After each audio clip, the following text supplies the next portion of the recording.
What is up, everybody? Thanks for coming back for another Do My Own lawn care video. Before we get into today's subject, I want to jump into the backyard and do a follow-up on our buttonweed problem video. So let's go back there.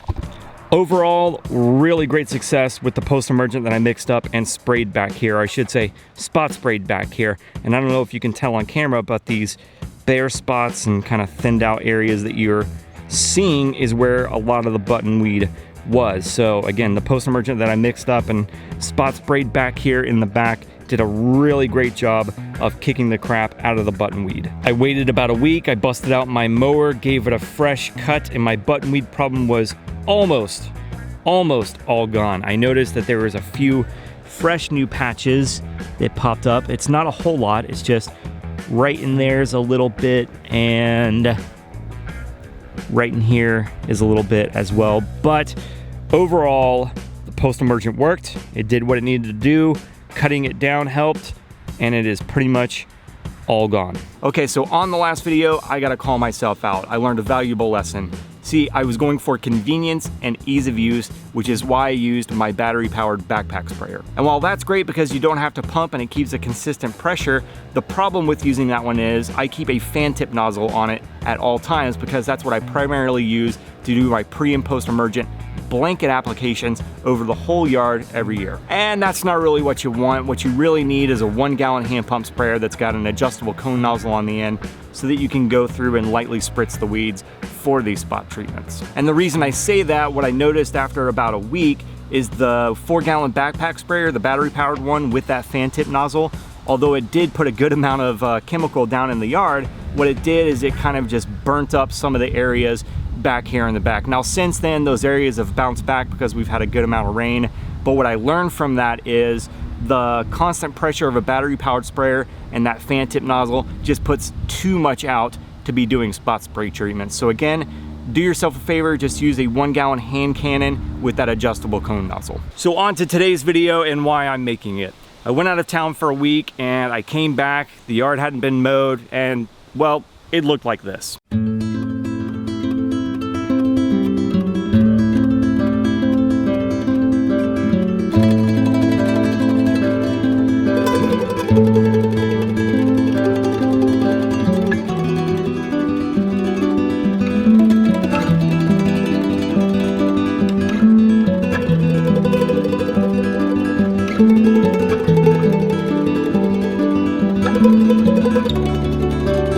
And because of that, I noticed this lovely little problem.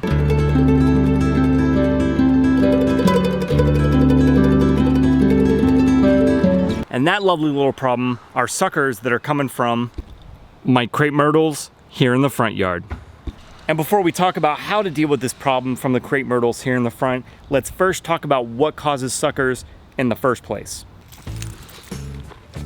All right, so what causes suckers? Generally, there's two main reasons. One, the tree or the shrub is under stress, or two, a graft has failed. And before explaining those two reasons, if your trees like my crepe myrtles back here are just starting to look like shrubs because they've got a whole bunch of bushy clumps of young stems sprouting from either at the base or a spot on the tree, those are suckers. Those are what we're talking about. And why are they called suckers? That clump of stems or anything that's coming from the base or the trunk, they're called suckers because they zap water and nutrients from the main tree. They're unhealthy, they're unsightly, they just look bad, and they're kind of just sucking the life out of the tree. So going back to our two main reasons. Reason number one, stress.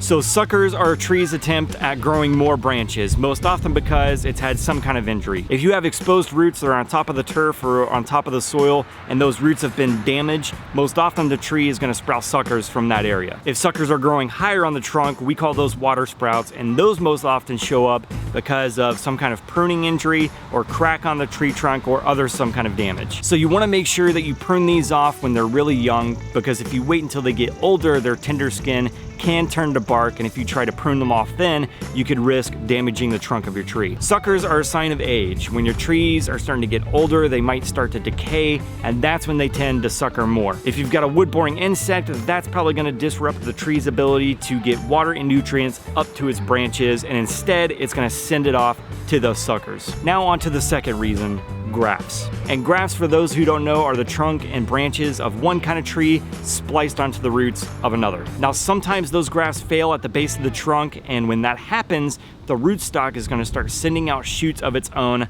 Those are the suckers. And if you don't prune out those suckers, the rootstock of the flowering tree can actually overtake the tree that it was grafted to. Now, tree suckers are not really that huge of a problem, but you want to deal with them early on so that you can preserve the long-term health of the tree. Or in my case, it's just making your yard look terrible. So let's talk about how to deal with them. Right here is a really good example of what I'm talking about. This is at the base of one of my crepe myrtle trees right here in the front, and I usually don't let them get this out of control and big, but I wanted to give you a really good visual and a really good example of what suckers look like. So again, you can see this is at the base of the tree.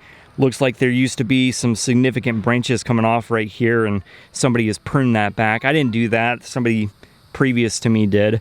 But the tree is kind of stressed out right here and is trying to regrow those branches into these little suckers. Now, as for the suckers that you saw at the beginning of this video, I can't really tell where they're at anymore because, well, yeah, I busted out my mower and I went through and mowed my yard. I mean, I can't have that thing looking like trash. I got to crush my competition around me, so got to stay on top of my lawn game. So I got to wait for those to sprout back so I can pinpoint exactly where they're at, pull them out of the root system, and use my sucker stopper RTU or ready to use spray. This is what I'm going to be using to try and prevent these things from popping up in the yard. I'm not even going to try and pronounce the active ingredient in this product because I would just fail miserably, but it's most commonly known as NAA. So this is what we're going to use, and I'm going to show you how to spray this on the areas where the suckers are sprouting out. I do have one area where I can most definitely see a sucker sprouting up. That's this little clump right here.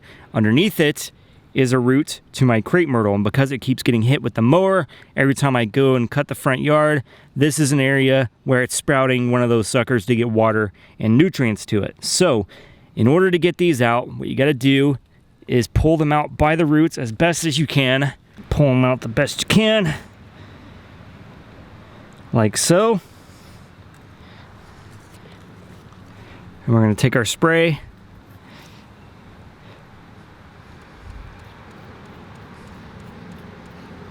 spray the area where they used to be. So right here's another example, another clump.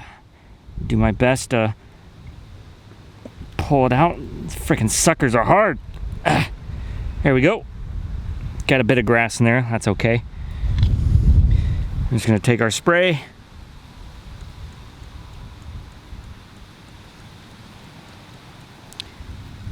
Spray that in the little surrounding area and should be fixed. Right here's another one. I'm gonna try and get all the way down to the root here. Push the grass back a little bit. There's the root. Go in. Pull it out. Put our sucker stopper on it. Check out how gnarly and deep the roots were on this sucker. There is a Bermuda runner in there, so ignore that, but just look at this. This is why it was so hard to yank out of there. Look how intertwined and deep it was. Crazy. I know it's one of the suckers from the crepe myrtles because it's got the reddish green leaves coming out on the top, and that's what these suckers looked like at the base of the tree here when they were first starting out. So I know this comes from these guys right here. All right, so there you go. That's suckers in a nutshell. I'm gonna keep my eye on the front yard here, and as I see those little suckers, I'll pluck them out and spray them like I just showed you, and yeah, try to get rid of that problem here in the front. Getting up into the high 90s with about 1,001% humidity today, so I'm gonna hurry up and get my hand cannon out, mix up some herbicide, post-emergent, and spot spray some weeds I got going on in the front. If you have any other questions on the product I use, links in the description box below, so you can go over to DoMyOwn.com, read more about that. If you have any other questions on suckers, leave those in the comments section below, email them over to the customer service staff, or pick up the phone give us a call. And if you're not already, subscribe to the channel by clicking this button right here. You can click this link to watch the previous episode in the lawn care series. And if you want to watch all the episodes in the lawn care series, click this playlist right here. And as always, thanks for watching.